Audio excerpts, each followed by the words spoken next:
Okay, तो आज हमारा रेस्पिरेटरी डिजीज के ऊपर जो है काम, हम लोग इस पर डिस्कस करेंगे। एक मिनट,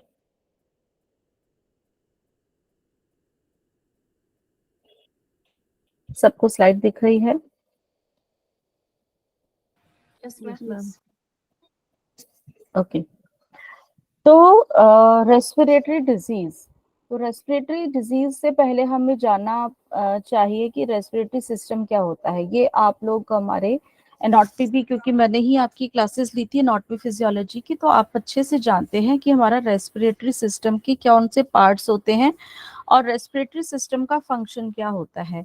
हमारे जो वायुमंडल से हम ऑक्सीजन अपने शरीर के अंदर लेते हैं और भी कुछ गैसेस जाती हैं, तो जो गैसेस का जो आदान प्रदान है वायुमंडल से हमारे शरीर के अंदर, जो कुछ अंदर ली जाती है, कुछ बाहर छोड़ी जाती हैं, तो वो जो आदान प्रदान होता है वो हमारे रेस्पिरेटरी सिस्टम से ही होता है। और ये जो ऑक्सीजन क्यों जरूरी होती है, ऑक्सीजन ये क्योंकि एनर्जी को बनाने में मदद करती है और हमारे शरीर का हर काम करने के लिए हमें एनर्जी की जरूरत होती है।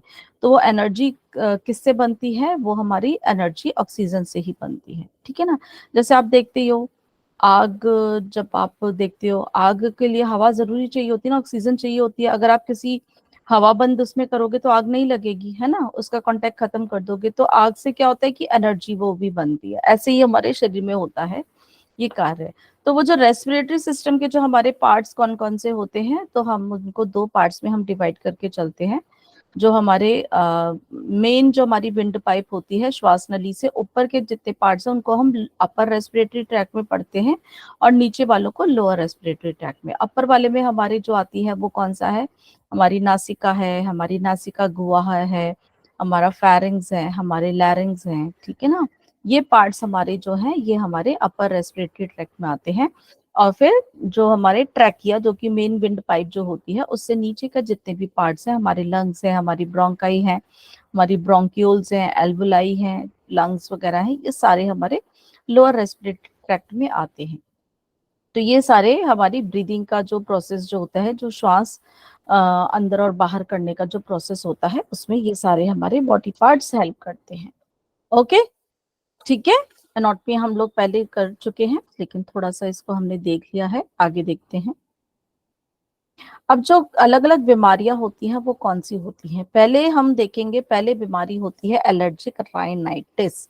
मैंने आपको कई बार पहले भी, हालांकि एनाटॉमी फिजियोलॉजी थी पढ़ाते हुए भी बताया है कि जब किसी चीज के उस पे हम ITIS लगा देते हैं, इसका मतलब कि वहां पे इन्फेक्शन है, मतलब कि वहां पर जो है आपका इन्फ्लामेशन का प्रोसेस हो गया है। इन्फ्लामेशन, इन्फेक्शन के जब आपको इन्फेक्शन हो जाता है तो वहां पे उस पार्ट पे इन्फ्लामेशन हो जाती है, जो कि हमारे कुछ चेंजेस दिखाना शुरू कर देता है। उस इन्फेक्शन के अगेंस्ट हमारी बॉडी की इम्यूनिटी जो वर्क करती है, तो वो जो सिम्टम्स आते हैं वो इन्फ्लामेशन के सिम्टम्स आते हैं, ठीक है ना। तो जिस बॉडी पार्ट पे भी इन्फेक्शन होता है उसके आगे जब हम ITIS लगा देते हैं, मतलब है कि वहां पे उस बॉडी पार्ट की इन्फ्लामेशन हो गई है। तो राइनाइटिस में मतलब, राइन जो हम कहते हैं बेसिकली नोज के लिए वर्ड यूज होता है, तो राइनाइटिस मतलब नोज के अंदर जो है इन्फ्लामेशन हो गई है, इन्फेक्शन हो गया है। और ये जो है एलर्जिक राइनाइटिस है, इसका मतलब उसको किसी चीज से एलर्जी हो गई है, उसकी बॉडी प्रोन है किसी चीज के प्रति, ज्यादा सेंसिटिव है, तो उसकी वजह से उसकी बॉडी के अंदर जो इन्फ्लामेशन हुआ है तो उस बॉडी पार्ट का हुआ है, तो एलर्जी की वजह से, तो इसका नाम है एलर्जिक राइनाइटिस। और ये जो होता है इसका दूसरा नाम भी होता है जिसको हम कहते हैं हे फीवर। एलर्जिक राइनाइटिस का दूसरा नाम भी है हे फीवर। तो हे फीवर या एलर्जिक राइनाइटिस बेसिकली आपका शरीर किसी भी चीज के प्रति बहुत ही संवेदनशील हो जाता है और वो आपको जो है सिम्टम्स दिखाना शुरू कर देता है। तो जो जिस चीज के प्रति आप संवेदनशील होते हो, सेंसिटिव होते हैं, उनको हम कहते हैं एलर्जेंस, ठीक है। एलर्जेंस होते हैं जिससे कि आपकी बॉडी एलर्जी शो करना शुरू कर देती है। तो हवा में ही होते हैं यूजुअली कि वो अ, सबको आवाज आ रही है? यस मैम, आ रही है। ओके, सडनली कुछ नेटवर्क इशू है मेरी, मतलब कुछ डिस्कनेक्ट लगा आपको, आप लोगों को? हाँ मैम, अभी है गई ना? थी। हाँ, वो कुछ आज है नेटवर्क इशू। चलिए, तो जब हम सांस लेते हैं, श्वास अंदर भरते हैं, तो वो जो छोटे छोटे कुछ भी एलर्जेंस जो होते हैं, वो किसी भी प्रकार के हो सकते हैं, वो हमारी नाक के रास्ते से जाते हैं और हमारे नाक में और मुंह में जो है एलर्जी शो करना शुरू कर देते हैं, इन्फ्लामेशन के सिम्टम शो करना शुरू कर देते हैं। तो ऐसा क्यों होता है कि हमारी बॉडी किसी भी एलर्जी के प्रति जब वो अपना रिएक्शन हमारी बॉडी की इम्यूनिटी शो करती है, तो एक तरह का जो है नेचुरल केमिकल रिलीज करती है, जो कि होता है हिस्टामाइन। उसकी वजह से ये हमारे जो प्रोसेस शुरू हो जाता है, जो इन्फ्लामेशन का प्रोसेस शुरू होता है, जो कि उस एलर्जी को दूर करने के लिए हमारी बॉडी अपना रिएक्शन दिखाती है, तो वो हिस्टामाइन रिलीज होता है।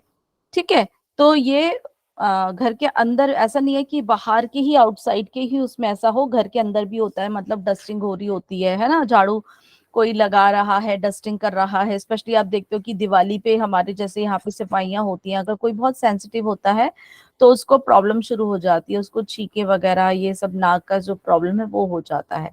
ठीक है ना, कोई कैसा कुछ खाना वाना बनाता है, या कोई जैसे परफ्यूम बहुत अलग तरह का कर लेता है, उसको नहीं, उसकी बॉडी उसको प्रति बहुत सेंसिटिव होती है, तो वो सिम्टम्स दिखाना शुरू कर देते हैं। तो सिम्टम्स क्या होते हैं? तो ये साल में कभी भी आपको हो सकता है। इसमें ऐसा नहीं है कि कुछ एक होते हैं स्पेसिफिकली जो चेंज ऑफ सीजन में भी होते हैं, पर ये है फीवर के साल में कभी भी आपको होते हैं।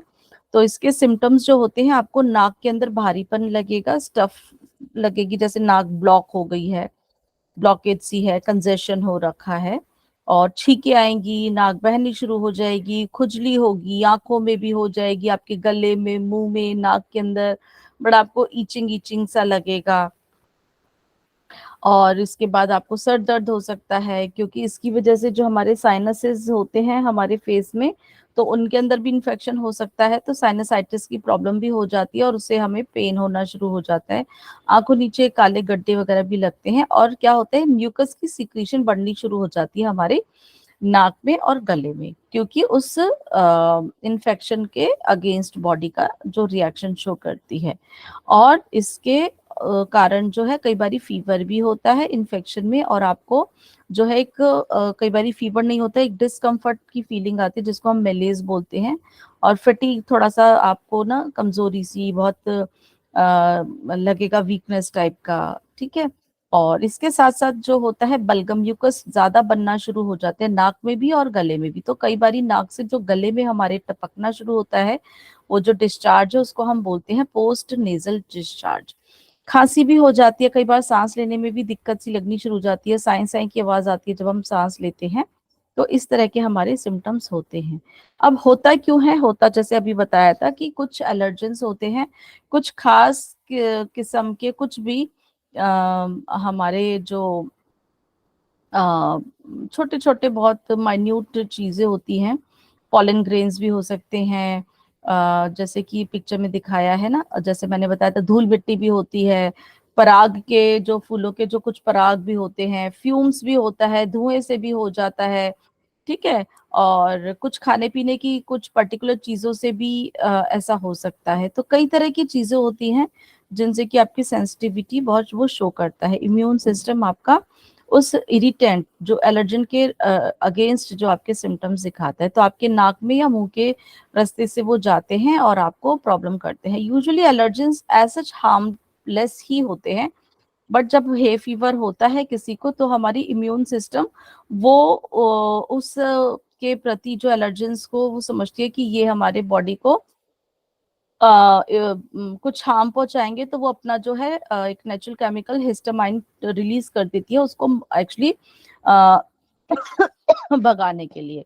तो उसकी वजह से हिस्टामाइन रिलीज जब होता है, तो हमारी म्यूकस मेम्ब्रेन की जो से लाइनिंग होती है हमारी नोज में, थ्रोट में, वहां से उसकी सिक्रीशन बढ़नी शुरू हो जाती है, तो हमारे वहां पर जो है सिम्टम्स आने शुरू हो जाते हैं। तो सीजनल भी होती है, और ये पूरा साल भी रहने वाली होती है। सीजनल होती है जो बदलते मौसम में ही होती है, जैसे आप देखते हैं ना, होली दिवाली पे कुछ लोगों को अगर होता होगा, जैसे दिवाली पे डस्ट बस्टिंग जो हम करते हैं, साफ सफाइयां करते हैं, अगर जो सेंसिटिव होंगे उनके प्रॉब्लम होगी। या होली पे भी जो धूल उड़ती है ना, क्योंकि नाम ही हमारे में होली का धुलैंडी है, तो धूल से वो होता है कि उस समय ना बहुत धूल धूल सा उड़ रहा होता है। तो कुछ लोग वो भी, तो ये पर्टिकुलर दोनों जो है ना, ये हमारे बदलते मौसम पे त्योहार होते हैं। तो उस समय अगर किसी को प्रॉब्लम होती है तो इन्हीं इसमें की बदलते मौसम में उनको सिम्टम्स आने शुरू हो जाते हैं। या फिर घर में भी जो भी अगर डेली रूटीन में भी साफ सफाई करते हैं, कारपेट वगैरह करते हैं, जिनके घर में पेट वगैरह होते हैं, तो उनके हल्के फुल्के जो बाल वगैरह के उससे भी ना, या कारपेट वगैरह कभी वो सार करने लग जाए, तो इन सब चीजों से भी, डस्ट वगैरह से उनको एलर्जी होती है। फूलों के जो पराग जब हवा में बहुत महीन होते हैं, उड़ते हैं जब हवा बहती है, तो जिनको प्रॉब्लम होती है तो उनको उस वजह से भी प्रॉब्लम हो जाती है। या बॉडी पे टच हो जाता है किसी को, तो भी उसकी वजह से भी इनको ऐसा होता है। ठीक है ना। पेट की जो भी डेड स्किन है, या उनके जो बाल जो होते हैं, और मोल्ड स्पोर्ट्स जो फंगस टाइप की जो होती है ना, नमी वाली जगह पे इस तरह से होते हैं, उनसे भी होती है।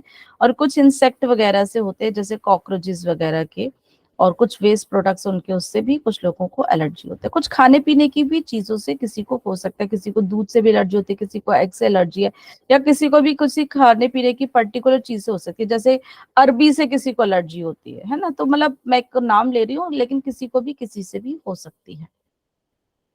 अब जो रिस्क फैक्टर्स हैं जो इस चीज को और बढ़ावा देते हैं, एक तो बॉडी की हमारी इम्यूनिटी भी, मतलब उस समय हम बहुत सेंसिटिव भी हैं, बॉडी की इम्यूनिटी भी लो हो जाती है। तो लेकिन कुछ और चीजें इस चीज को और बढ़ा देती हैं। ठीक है ना। जैसे अगर किसी को एक्जिमा, मतलब स्किन से अगर किसी को बहुत एलर्जिक टाइप का होगा, या किसी को एस्थमा होगा, तो वो अगर किसी को ये प्रॉब्लम हो जाएगी तो उसकी प्रॉब्लम और ज्यादा बढ़ जाती है। तो ये उसके लिए रिस्क फैक्टर्स की तरह काम करता है। जो एक्सटर्नल फैक्टर्स जो होते हैं, जैसे कि स्मोकिंग है, पैसिव स्मोकर्स को भी हो सकता है, एक्टिव स्मोकर्स को तो है ही है। कुछ केमिकल्स का, कहीं पे भी आपने देखा होगा केमिकल फैक्ट्री वगैरह होती है, कोई आपको रोड साइड पे कुछ जिस तरह से कुछ लीकेज वगैरह हो गई, तो आपको बहुत फील होना शुरू हो जाता है। आपको याद होगा भोपाल कांड, अगर है ना, काफी साल पहले हुआ था, है ना, दिल्ली तक उसका इफेक्ट आया था। अगर आप, मतलब शायद आप लोग तो होगे, मैं उस समय स्कूल में ही थी, तो हमें दिल्ली में भी यहाँ तक बोल दिया गया था कि अपने हैंकी को गीला करके अपने नाक के ऊपर रखो, है ना। तो वो केमिकल्स का इतना ज्यादा इफेक्ट हो जाता है। तो कोल्ड टेम्परेचर में भी ऐसा हो जाता है, नमी वाली जगह पे भी होता है, जब हवा जो चलती है उसके डायरेक्शन से भी कुछ लोगों को प्रॉब्लम होती है। पॉल्यूशन है, हेयर स्प्रे वगैरह है, परफ्यूम्स वगैरह है, ये भी उसमें कोलोन्स वगैरह है, खाने पीने के भी उससे कई बारी जो होता है फ्यूम्स वगैरह है, वुड स्मोक वगैरह है, इन सब चीजों भी ये एक रिस्क फैक्टर का काम करती है। अब नेक्स्ट बीमारी है हमारी साइनसाइटिस। साइनसाइटिस बेसिकली जो हमारे एक तरह की खोखली गुफाएं होती हैं जो कि हमारे चेहरे पे होती हैं। वो हमारे चेहरे के अंदर इन खोखली गुफाओं में एयर ही एक्चुअली प्रेजेंट होती है। इनकी लाइनिंग लेकिन म्यूकस मेम्ब्रेन की होती है। इन खोखली गुफाओं की वजह से ही हमारे चेहरे पे बहुत लाइटनेस रहती है, हल्कापन रहता है, नहीं तो बहुत ज्यादा भारीपन रहेगा, क्योंकि वो हमारे यहाँ पर एक तो लाइटनेस फील कराती है। दूसरा, जब हम नाक से जो भी हम हवा भरते हैं, तो वो इन साइनसेस की वजह से उस हवा को, उस एयर के टेम्परेचर को मेंटेन करती है हमारे बॉडी के अकॉर्डिंगली। बाहर की हवा बहुत ड्राई होती है, हमारी बॉडी के अंदर नमी होती है, तो वो उस हवा के अंदर जो है उस हवा को नमी भी देती है और गर्म भी करती है। बाहर का टेम्परेचर थोड़ा सा जो है ठंडा होता है, हमारी बॉडी का हल्का सा कम होता है, ठंडा मतलब गर्म सा होता है। तो वो हमारी बॉडी को जो भी हम सांस भरते हैं उस हवा को, उसको चेंज करने में मदद करती है। ठीक है।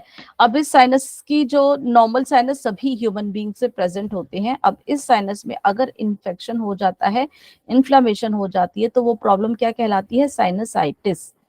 ठीक है। तो साइनसाइटिस की प्रॉब्लम में जो इसकी लाइनिंग जो होती है, हमारी म्यूकस मेम्ब्रेन की लाइनिंग क्या होगी? मोटी हो जाएगी, अपनी सिक्रीशन को बड़ा कर देगी, ताकि कोई भी इन्फेक्शन जो है वो उसको वहीं पे ट्रैप करे और भेज दे, है ना। तो वो जो हमारे बॉडी के इन्फेक्शन के जो सिम्टम्स है उनको शो करना शुरू कर देती है। तो हमारी बॉडी में 4 तरह के साइनसेस होते हैं, जैसे कि आप पहली पिक्चर में देख पा रहे हो। एक हमारे माथे पे होते हैं, पेयर्स में ही होते हैं ये। तो जो माथे वाला होता है वो हमारा फ्रंटल साइनस होता है। क्योंकि वहां पे हमारी फ्रंटल बोन होती है। जब हमने स्केलेटल सिस्टम पढ़ा था तो इसीलिए उसका नाम भी फ्रंटल साइनस है। फिर एक हमारी आंखों के बीच में होता है पीछे की तरफ, वहां पे हमारी इथेमॉइड बोन होती है। तो यहाँ पे हमारा जो प्रेजेंट होता है इथेमॉइड साइनस प्रेजेंट होता है हमारी नोज के बिल्कुल बेस पे। फिर एक हमारी गालों की तरफ होता है, और गालों की तरफ जो हमारा साइनस होता है वो हमारा मैक्सिलरी साइनस होता है, क्योंकि वहां पर हमारी मैक्सिलरी बोन होती है। ठीक है, ये तो हुए तीन। जो चौथा होता है वो हमारी जहां पर स्फेनॉइड बोन होती है, आपको मैंने बताया था, वो हमारे बिल्कुल बीच में जो हमारे जो स्कल का है बेसिकली रूफ बनाती है एक तरह से। तो वहां पर स्फेनॉइड बोन होती है, वहीं पर ही हमारा स्फेनॉइड साइनस होता है। इस पिक्चर में ऐसा क्लियर नहीं है। अब इसके अंदर जब मोटी लाइनिंग हो जाती है, आप देख रहे होगे, तो क्या होता है नेक्स्ट पिक्चर में, जिनको साइनसाइटिस की प्रॉब्लम है आप देखोगे ये खोखली गुफाओं में जो है ये बंद बंद सी लगती है, कंजस्टेड सी लगती है। ठीक है, फिर वहां पे हवा इतनी नहीं होती, वहां पे फ्लूइड ज्यादा भर जाता है। ठीक है, और ये यूजुअली जो बहुत ज्यादा सेंसिटिव होते हैं, सर्दी जुकाम जिनको अक्सर हो जाता है, उनको होने के ज्यादा चांसेस होते हैं, जिससे कि इनके साइनसेस जो ब्लॉक हो जाते हैं तो उनको भारीपन लगना शुरू हो जाता है। ठीक है, और एक्यूट साइनस होते हैं कि इनिशियली शुरू होता है, लेकिन हर साल लगातार अगर ये बीमारी बार बार होती रहती है तो वही क्रॉनिक में कन्वर्ट हो जाती है। ठीक है ना। और इसके जो सिम्टम्स होते हैं, कौन सा वाला आपका साइनसाइटिस इफेक्टेड है, ये उसी के ऊपर ही होते हैं। बेसिकली म्यूकस की सिक्रीशन ज्यादा होनी शुरू हो जाती है, जिससे कि आपको ब्लॉकेज शुरू हो जाती है, सांस लेने में दिक्कत आती है, नाक बहनी भी शुरू हो जाती है। ठीक है ना, सोलन हो जाता है, पेन होता है, आंखों के आसपास टेंडरनेस भी शुरू हो जाती है। तो क्रॉनिक साइनसाइटिस और जो हमारे जो है बार बार जो होने पे जो है एक्यूट, वही बार बार अगर होता है तो हमें वो क्रॉनिक में डिवाइड हो जाता है। तो उसके रिकरेंट एपिसोड्स जो होने शुरू हो जाते हैं वो चेंज हो जाता है। तो जरूरी नहीं कि फीवर हो, बट हो भी सकता है। इसके अलावा और क्या साइन एंड सिम्टम्स होते हैं, नेजल इन्फ्लामेशन, जैसे हमने देखा नाक पे पूरा इन्फ्लामेशन हो गया था, वहां से क्या होता है म्यूकस सिक्रीशन ज्यादा होगा, नाक बहुत बहनी शुरू हो जाती है, गले में भी टपकना शुरू हो जाता है, नाक ब्लॉक होती है, सांस लेने में दिक्कत होती है, टेंडरनेस हो जाती है, सूजन आ जाती है, पेन बहुत होता है। अगर फ्रंटल होगा तो आपके माथे में पेन होगा, मैक्सिलरी होगा तो आपके चेहरे पे पेन होगा, दांतों तक भी जा सकता है, गर्दन तक भी जा सकता है। आपके अगर इथेमॉइड है तो आपके आंखों के बीच में पेन होगा, और अगर स्फेनॉइड है तो आपके सर के ऊपर एकदम टॉप ऑफ द हेड पे आपके पेन होगा। इससे हमारी जो है सूंघने की क्षमता भी कम हो जाती है, और टेस्ट के भी उसके ऊपर भी प्रभाव पड़ता है। कानों में भी दर्द हो सकता है, सर में तो मैंने बताया, आपके जबड़ों में, दांतों में, साथ साथ खांसी भी आ सकती है, वीजिंग की प्रॉब्लम हो सकती है, मुंह से स्मेल आएगी, आपको बहुत कमजोरी सी महसूस होगी, लेथार्जी फील होगा, गला खराब हो जाएगा। ये सारे सिम्टम्स हमारे इसके साथ साथ भी होते हैं। अब होता क्यों है, जो कॉमन कॉजेज होते हैं इसके, तो किसी को नेजल पॉलिप्स जो होते हैं, कहते हैं ना कि नाक की हड्डी बढ़ गई है, बेसिकली हड्डी नहीं बढ़ती है, लेकिन जो हमारे टिश्यू जो होते हैं नाक के अंदर के, वो बढ़ जाते हैं, उनका साइज बढ़ जाता है, जिसकी वजह से आपकी नाक ब्लॉकेज होती है। तो वो नाक ब्लॉकेज की वजह से जो है इन्फेक्शन जो है वहां साइनसेस पे चला जाता है, तो ये प्रॉब्लम हो सकती है। किसी का डेविएटेड नेजल सेप्टम, नाक के ना बीच में से जैसे थोड़ा सा उसका सीधा ना होके टेढ़ा हो, तो उसकी वजह से भी प्रॉपर जो है वो सांस लेने में उसको प्रॉब्लम होती है। धीरे धीरे धीरे धीरे इन्हीं ब्लॉकेज की वजह से आपके साइनसाइटिस भी प्रॉब्लम करना शुरू कर देते हैं, वहां पे भी ब्लॉकेजेस होती है।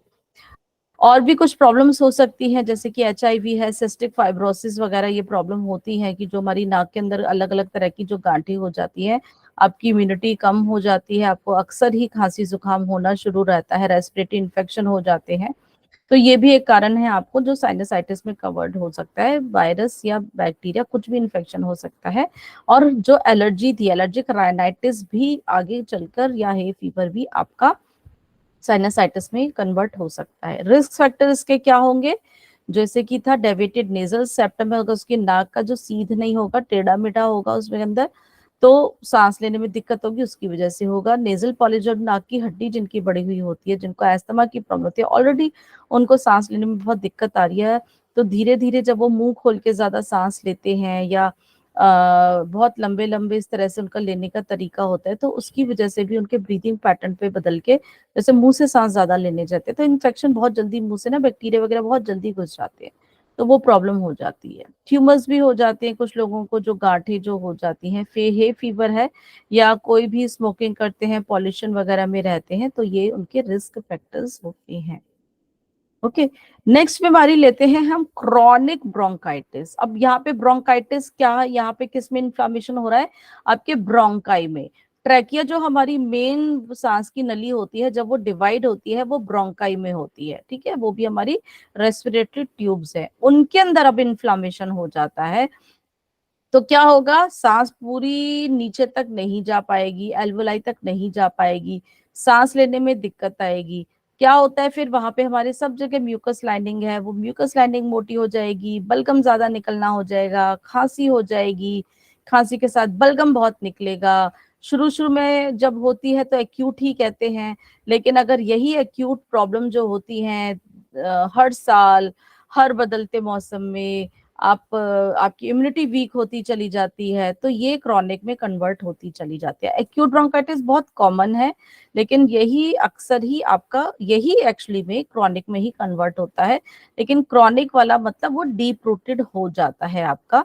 तो कोशिश करें एक्यूट पे ही हम लोग उसको अच्छे से, तभी उसको ढीला ना छोड़े, ट्रीटमेंट के ऊपर ध्यान देना शुरू कर दे, अपने जो भी हम यौगिक के अभ्यास है उनको हम ध्यान दें, ठीक है ना। तो स्मोकिंग वगैरह से सब प्रॉब्लम ज्यादा बढ़ जाती है।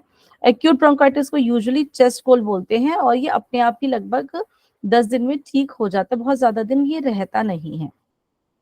लेकिन अगर अक्सर ही होता रहेगा तो क्या होगा, हमारी इम्यूनिटी जो बहुत अच्छी थी 10 दिन में अपने आप ओवरकम कर लेती है, वो वीक हो जाती है, और यही फिर हर साल हमें बीमारी होती रहती है और वही क्रॉनिक में कन्वर्ट हो जाती है, जिसको कि हम बहुत ही कॉमनली सीओपीडी की प्रॉब्लम होते हैं, that is a chronic obstructive pulmonary disease, क्योंकि ऑब्स्ट्रक्शंस हो गए हैं उसके जो ब्रोंकाइज में, तो वो सीओपीडी में कन्वर्ट हो जाती है। अब सिम्टम्स क्या होंगे, जो कि जुकाम वाले सिम्टम्स होते हैं, नाक भी बहेगी, खांसी भी आएगी, सर दर्द भी होगा, बदन दर्द भी होता है, कई बार आप थके थके बहुत महसूस करेंगे, लेकिन यूजुअली थोड़े दिन में अपने आप ठीक हो जाते हो। लेकिन अगर क्रॉनिक होती है तो उसमें खांसी बहुत ज्यादा होती है, जो कि लगभग लगभग जो होती है कुछ हफ्तों से लेके 3 महीने तक भी रुक सकती है ना। और जो इसको अगर लगातार लगातार 2 साल से कॉन्टिन्यूसली होती जा रही है हर चेंज ऑफ सीजन पे, वो क्रॉनिक की काउंटिंग में आ जाती है। खांसी होगी, बलगम बहुत निकलेगा, बलगम का कलर बहुत अलग अलग हो सकता है, व्हाइट तो होता ही है, ग्रेइश या येलोइश या ग्रीनिश, कई बार उसमें ब्लड के जो स्ट्रीक्स आएंगी, कमजोरी बहुत लगेगी, सांस लेने में दिक्कत आएगी, बुखार भी हो सकता है, ठंड भी लग सकती है, आपको सांस लेने में दिक्कत होगी, चेस्ट में अनकंफर्ट लगेगा आपको। तो इसके कॉजेज क्या है इन्फ्लामेशन के, यहाँ पर यूजुअली कॉजेज जो हमारे बैक्टीरिया नहीं, इनका हमारा होता है वायरस, जो कि हम फ्लू, जो इन्फ्लुएंजा हम बोलते हैं, तो ये हमारा बेसिकली वायरल इन्फेक्शन होता है।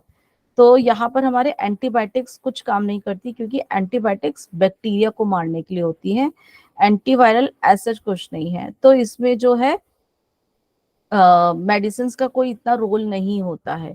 और अगर वही एक्यूट किसी को होता हो, वो स्मोकिंग भी करता हो या उसका परिवेश ऐसा हो कि वो पॉल्यूशन में एक्सपोजर आ रहा है या अपनी लाइफस्टाइल पे नहीं ध्यान दे रहा हो, तो वो फिर क्रॉनिक में कन्वर्ट हो जाएगी। और चीजें जो इस चीज को बहुत और एग्रावेट करती हैं, जो स्मोकिंग है, इम्यूनिटी जिसकी कमजोर है, इम्यून सिस्टम अगर किसी इन्फेक्शन से नहीं लड़ पाता है ना, आप के आसपास कुछ इस तरह के इरिटेंट्स हैं, मतलब मान लो कुछ भी हो सकता है, धुआं ज्यादा उड़ता है ना, या केमिकल्स का जो फ्यूम्स बहुत ज्यादा होते हैं, और कहीं पे भी मतलब कपड़े का कारखाना है, धूल धक्कड़ सा उड़ता है या कपड़े के बहुत महीन रेशे उड़ते हैं, ये सब भी धीरे धीरे प्रॉब्लम करते हैं। और एक चीज और करती है एसिडिटी, जो एसिड रिफ्लक्स होता है वो भी कई बारी हमारे को ये प्रॉब्लम बहुत क्रिएट करता है। जिनको बहुत हाइपर एसिडिटी होती है, क्या होता है, उनका एसिड ऊपर की तरफ आता है, तो वो हमारे गले तक भी आ जाता है, और उससे धीरे धीरे धीरे धीरे हमें ब्रोंकाइटिस की प्रॉब्लम हो जाती है। अब लास्ट नॉट द लीस्ट जो बीमारी है वो है ब्रोंकियल अस्थमा। ब्रोंकियल अस्थमा में आप देख रहे होगे जो हमारे ब्रोंकियोल है, जो नालियां हैं, आप वो देखो उनका जो डायमीटर कम हो जाता है, वो सिकुड़ जाती हैं। उनके अंदर जो म्यूकस सिक्रीशन बहुत ज्यादा होती है, तो उनके अंदर हवा तक जाने के लिए उनका जो है नॉर्मल जो पैसेज है वो कम हो जाता है। नॉर्मल एयरवे में आप देखोगे कितना अच्छे से खुला दिखाई दे रहा है, लेकिन जिसके अंदर लास्ट की जो पिक्चर आप देख रहे हो, क्या होता है कि उसके अंदर थिक म्यूकस की प्रोडक्शन भी हो रही है और जो मसल्स होती हैं वो भी सिकुड़ जाती हैं। तो ये हमें धीरे धीरे धीरे धीरे क्या करती है, अस्थमा की प्रॉब्लम को करती है, जिसमें कि हमें सांस लेने में बहुत ज्यादा दिक्कत आती है और बलगम बहुत ज्यादा बनता है। ये हमारे जो है नीचे जो हमारे लंग्स के अंदर की प्रॉब्लम है बेसिकली, और इसको हम ब्रोंकियल अस्थमा बोलते हैं क्योंकि ये हमारे लंग्स से ज्यादा रिलेटेड है। ठीक है ना, लंग्स से ज्यादा रिलेटेड है। लंग्स के अंदर जो है डायमीटर कम हो गया है, हवा प्रॉपर नीचे तक नहीं जा रही है, नहीं जाएगी तो एनर्जी नहीं मिलेगी, आप कुछ काम नहीं कर पाओगे, तो आप बीमार पड़ ही जाओगे, आपकी बॉडी की इम्यूनिटी भी धीरे धीरे काम करेगी। इसमें सांस छोड़ने में ज्यादा दिक्कत आती है, लेने में उनको नॉर्मल लगता है, लेकिन जब वो एक्सेल करते हैं अचानक से तेजी से छोड़ेंगे, उनको एक्सपायरेशन में प्रॉब्लम होती है। ठीक है, यहाँ पे हमारे जो ब्रोंकियोल्स जो है उनमें स्पाज्म हो जाता है, वो सिकुड़ जाती है, एयरवेज कंस्ट्रिक्ट हो जाते हैं, तो हवा का रास्ता ही बहुत कम हो जाता है, हवा प्रॉपरली वो फ्लो नहीं कर पाती, तो उनको बहुत दिक्कत होती है। एनर सांस वो बैठे रहेंगे, सीधा तो लेट ही नहीं सकते हैं, या तो खिड़की दरवाजे के पास बैठे मिलेंगे, सांस छोड़ने में वो एकदम से एक्सपेल करेंगे, उनको उसमें इनकन्वीनियंट लगता है। तो इस तरह से है, अगर मुंह से फिर बार बार सांस लेंगे तो इन्फ्लामेशन हो जाता है, जो आपकी और बॉडी के अंदर इन्फेक्शन को लेके जाता है। कंस्ट्रिक्शन हो जाती है तो म्यूकस का सिक्रीशन ज्यादा होता है, जिससे कि और एयरवेज जो है आपके ऑब्स्ट्रक्ट होते हैं। तो अस्थमा जो है अक्सर जो चेंज ऑफ सीजन में भी देखा गया है कि हो जाता है, लेकिन जो फिर कुछ लोग हैं उनको जिनकी इम्यूनिटी बहुत लो हो जाती है, बार बार भी उनको होने के चांसेस होते हैं। तो इंटरमीडिएट जो उनको बीच बीच में अटैक पड़ते रहते हैं, फिर ठीक होते चले जाते हैं, और परसिस्टेंस में तो उनको हमेशा की ही प्रॉब्लम सी रहती ही है, तो उनको डॉक्टर्स एडवाइस वो कर देते हैं। सिम्टम्स क्या होते हैं इनके, जैसे बताया था, खांसी है ही, उनको वीजिंग की, जब आप उनकी अगर सुनोगे ना, उसकी सांस लेने में, उसकी सांस में ना आपको वीजिंग की सी आवाज सुनाई देगी, आपको अच्छे से सुनाई दे जाती है, बाहर भी बिना किसी स्टेथोस्कोप के भी सुनाई दे जाती है। सांस लेने में बहुत दिक्कत आती है, बलगम भी बहुत आ जाता है, रात को उनको सांस की बहुत ज्यादा समस्या होती है, टू मच। ठीक है ना, इसके कॉजेज बेसिकली यहाँ पर भी हमारे कुछ एलर्जेंस जो हैं उसकी प्रॉब्लम को बढ़ा देते हैं, सेंसिटिव होते हैं, तो वो जैसे हमने बात की थी, डस्ट वगैरह है, या पॉलन ग्रेन्स हैं, या कुछ हेयर एनिमल्स वगैरह के कुछ हेयर्स वगैरह हो गए हैं, है ना, कुछ ऐसी ऐसी चीजें जो है उनको बताएंगे नॉट एडवाइजेबल। जेनेटिक फैक्टर भी होते हैं, कई बार देखा जाता है कि फैमिली हिस्ट्री भी होती है, और जिनको अगर पहले से ही कोई रेस्पिरेटरी इन्फेक्शन चल रहा हो, लाइक कोई टीबी वगैरह की प्रॉब्लम है, या बचपन से कुछ इस तरह से उनको जो प्रॉब्लम्स होती हैं आरएसवी वगैरह की जैसे, तो वो उनको होने के चांसेस ज्यादा हो जाते हैं। और इन्वायरमेंटल फैक्टर्स भी हैं कि जैसे पॉल्यूशन वगैरह का जो जहाँ परिवेश वगैरह होता है, तो वो इस तरह से भी दिखते हैं। तो हम जितने भी हमारी श्वासों की बीमारियां हैं, उनके निवारण के लिए, योगा थेरेपी के लिए हम क्या करेंगे? तो सबसे पहले जो है हम उनके दिनचर्या के बारे में आप बताओगे, उनके लाइफस्टाइल के बारे में आप बताओगे, कि वही कि सुबह जल्दी उठना है, रात को जल्दी सोना है, जो भी उनकी दिनचर्या होगी आप उसको अच्छे से समझोगे, उसके बारे में समझना है, लेट नाइट जगना वगैरह ये सब चीजें हैं, है ना, इनको अवॉइड करना है। सुबह उठ के जो भी फिर हम, क्योंकि सुबह उठेंगे तभी हम कोई भी अभ्यास कर पाएंगे। खाने पीने में भी उनको बहुत ध्यान रखना है, उनको बताएंगे कि अपने खाने में जो है फ्रूट्स और वेजिटेबल्स का इनटेक ज्यादा करेंगे, विटामिन सी ज्यादा वो करेंगे। ठीक है, और जैसे ओनियन है, रेडिश है, गार्लिक है, ये बलगम को काटने में मदद करते हैं, तो ये वो चीजें ले सकते हैं। बाकी सात्विक खाना, डब्बा बंद चीजें, पैकेज फूड जिनमें प्रिजर्वेटिव्स हो, आप उनको खाने के लिए उनको अवॉइड करवाएंगे, मना करेंगे। खट्टी और ठंडी चीजें जिससे कि गला खराब होने की चांसेस हो, ऐसी चीजों का हम उनको बताएंगे कि सेवन ना करें। कोई भी ठंडी चीजें, कोल्ड ड्रिंक्स वगैरह है, क्योंकि उनसे कफ जो है उनका बढ़ सकता है। और जो कफ को बढ़ाने वाले जो खाने होते हैं, जो कि मधुर आंवला है, लवंड रस है, ये भी हम उनको जो है बताएंगे कि उनका सेवन ना करें। और उनको जो है उपवास के लिए भी 15 दिन में या हफ्ते में एक बार क्षमता के अनुसार देखकर आप उनको बताएंगे कि एक बार वो उपवास भी जरूर रखें। फिर हम क्लीनिंग के ऊपर आते हैं, षटकर्मा से हम करते हैं। तो शुद्धि क्रियाएं बहुत ही श्वासों के लिए, रेस्पिरेटरी सिस्टम के लिए बहुत ही बेटर है। तो हमारे सबसे पहले हम कराएंगे नेति। नेति में भी जल नेति, दूध नेति, घृत नेति, सूत्र नेति, अकॉर्डिंगली आप उनको करा सकते हो। नेति से क्योंकि हमारे कंधे के जितने भी रोग होते हैं वो ठीक हो जाते हैं, तो नेति is a very good षटकर्मा for the respiratory disorders. और साथ ही में हम जो है कुंजल भी उनको हफ्ते में एक बार कराएंगे। कुंजल से क्योंकि एक तो हाइपर एसिडिटी वाली जो प्रॉब्लम होती है, और कुंजल करने से जो हमारे लंग्स के अंदर का भी जो म्यूकस, जो बहुत पुराना म्यूकस अगर जो जमा हुआ है, वो भी बाहर निकलता है। तो वस्त्र धोती भी क्षमता के अनुसार, अगर पुराने प्रैक्टिशनर हैं तो, अगर नए हैं तो हम धीरे धीरे हम सभी उनको प्रैक्टिसेस कराएंगे। आसन के ऊपर हम जो है, हम जो भी है सूक्ष्म व्यायाम से हमेशा स्टार्ट करेंगे, या पवन मुक्त आसन की जो सीरीज होती है या लूजनिंग प्रैक्टिस होती है, वो हम ध्यान में करते हुए हमेशा हम आगे बढ़ेंगे। और जो बुजुर्ग लोग हैं या कमजोर जो भी वृद्ध हैं या बीमार लोग हैं, उनको हम पवन मुक्त आसन की सीरीज करा के फिर हम उनको मकरासन कराएंगे। रिलैक्सेशन बहुत जरूरी है। और बाकी चीजें जिनमें कि कम वो उनको जो कम कॉम्प्लिकेशन वाली होती है, मतलब ज्यादा उनको ज्यादा जोर ना लगाना पड़े, वो हम हमेशा अभ्यास कराएंगे।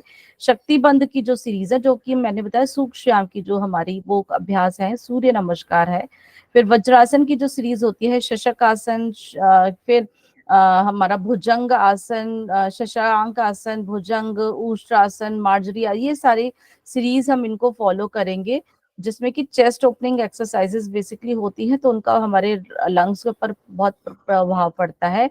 और सिंह गर्जासन जरूर कराएंगे, क्योंकि थ्रोट के ऊपर, गले पे भी हमारा इफेक्ट आता है, हमारे लंग्स पे भी बहुत इफेक्ट आता है।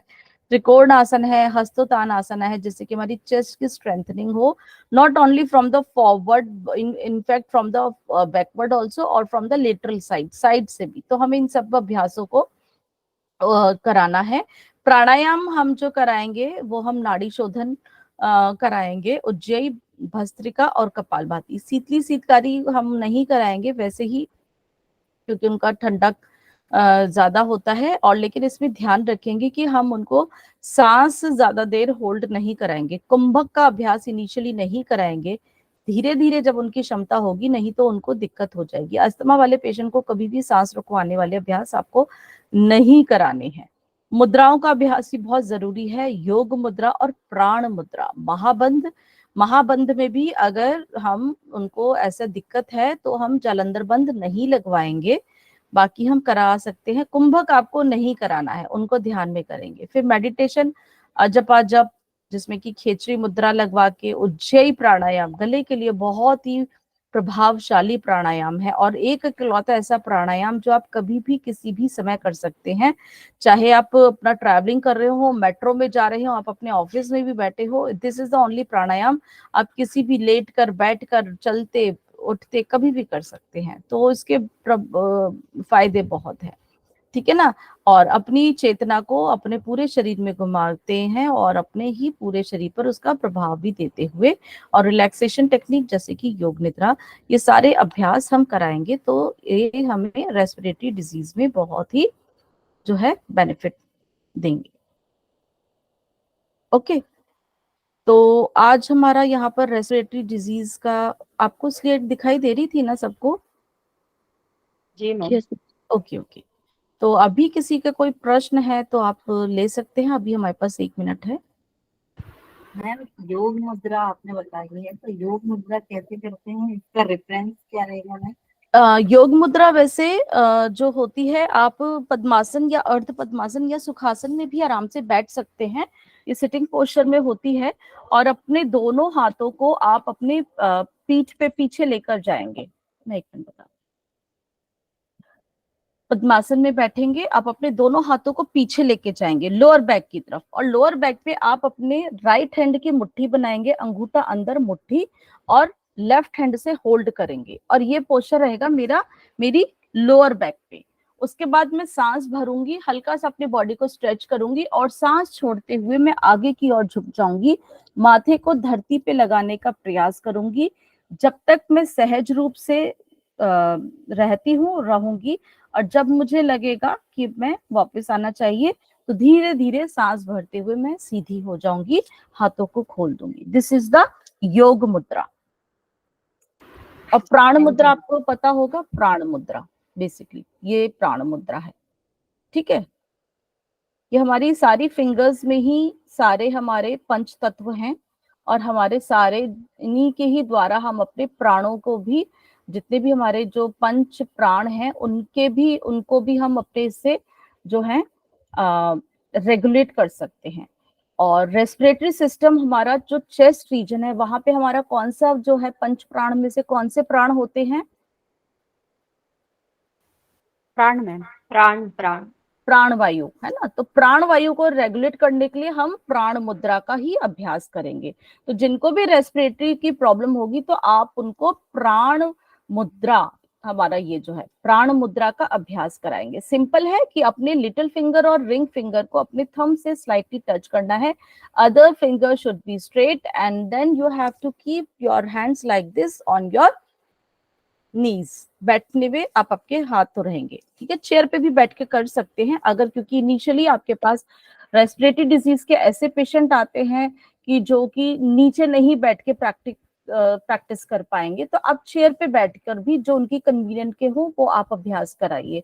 धीरे धीरे जब उनका शरीर के अंदर जो उनकी मसल्स में स्टिफनेस है ओपन होगी, उनके शरीर के अंदर प्रभाव आना शुरू होगा, फिर आप उनको और आगे एडवांस टेक्निक्स के ऊपर करा सकते हैं।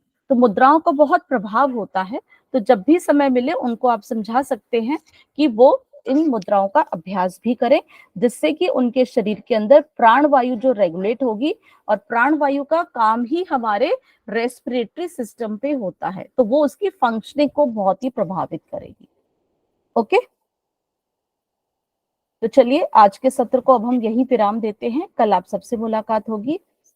तो कबर गर्दन सीधी, आंखें कोमलता से बंद, एक गहरा लंबा श्वास,